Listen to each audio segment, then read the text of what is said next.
জেনজিৰ প্ৰক্ষেপিত প্ৰধানমন্ত্ৰীৰ দেশত এক হৃদয়স্পৰ্শী দৃশ্য।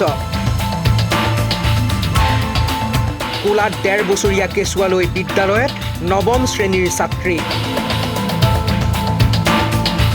শিক্ষকে সুধিলে কেঁচুৱাটো কাৰ?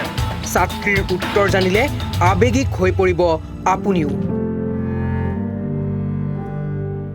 প্ৰথমেই চাওক এই ভাইৰেল ভিডিঅ'টো।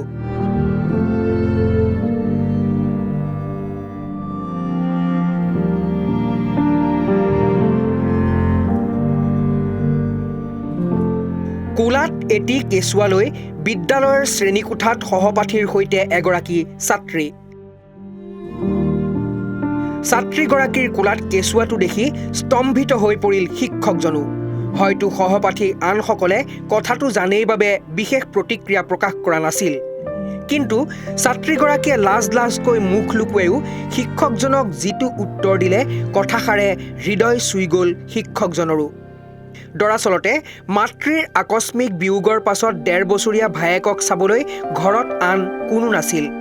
কৰ্মসূত্ৰে দিনটোৰ বেছিভাগ সময় ঘৰৰ বাহিৰতে থাকে পিতৃ কামলৈ নগ'লে ঘৰখননো চলে কেনেকৈ? সেইবাবেই কিশোৰী বায়েকে এনেদৰে ফুলকুমলীয়া ভায়েকক কোলাত লৈ আহিছে স্কুললৈ। এফালে ভাতৃপ্ৰেম, আনফালে পঢ়াৰ প্ৰতি আগ্ৰহ। অস্মিতা তামাং নামৰ নেপালৰ এই নৱম শ্ৰেণীৰ ছাত্ৰীগৰাকীৰ মাত্ৰ ৩৭ ছেকেণ্ডৰ ভিডিঅ'টোৱে এতিয়া আৱেগিক কৰি তুলিছে লাখ লাখ নেটিজেনক। অৱশ্যে এনে দৃশ্য এয়াই প্ৰথম নহয়।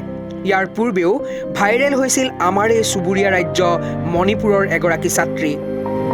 টামেংলঙৰ মেইনিং চিনলিউ পামে নামৰ ৪ৰ্থ শ্ৰেণীৰ ১০ বছৰীয়া ছাত্ৰী এগৰাকীয়ে মাতৃৰ মৃত্যুৰ পাছত নৱজাতক ভাতৃক লৈ শ্ৰেণীকোঠাত উপস্থিত হোৱাৰ দৃশ্যই দৃষ্টি আকৰ্ষণ কৰিছিল ৰাজ্যখনৰ চৰকাৰৰো। অনুৰূপভাৱে পানী কেঁচুৱা ভনীয়েকক লৈ শ্ৰেণীকোঠাত অধ্যয়নৰত এইজন ছাত্ৰৰ ভাইৰেল ভিডিঅ'টো নিশ্চয় আপোনাৰ মনত আছে।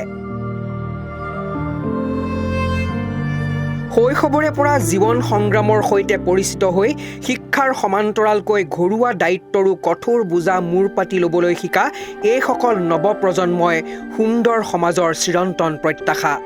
News desk, headline ৮।